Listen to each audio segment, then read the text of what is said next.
আগামী ২১ থেকে ২৪ এপ্রিল জার্মানির ফ্রাঙ্কফুর্টে বসছে বস্ত্র ও পোশাক শিল্পের টেকনিক্যাল, টেক্সটাইল ও টেকনোলজি প্রদর্শনী মেসি ফ্রাঙ্কফুর্ট ২০২৬। প্রদর্শনীতে ইউরোপ, আমেরিকা, চীন, জাপান সহ সম্ভাবনাময় রপ্তানি বাজারের নামি দামি ব্র্যান্ড ও বাইরারা অংশ নেবেন। সকালে রাজধানীর একটি হোটেলে মেসি ফ্রাঙ্কফুর্ট বাংলাদেশ আয়োজিত এক সংবাদ সম্মেলনে জানানো হয় এসব তথ্য।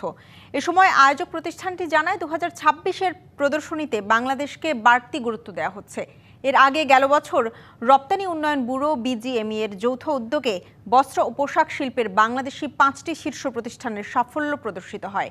এবার বেলজিয়াম, ফ্রান্স, চীন, ইতালি, তাইওয়ান সহ ১৪টি দেশের প্যাভিলিয়নে বাংলাদেশি দর্শনার্থীদের জন্য আলাদা আয়োজন থাকবে বলেও জানানো হয়। প্রদর্শনীতে নির্ধারিত ফি জমা দিয়ে স্টল নিতে পারবেন অংশগ্রহণকারীরা।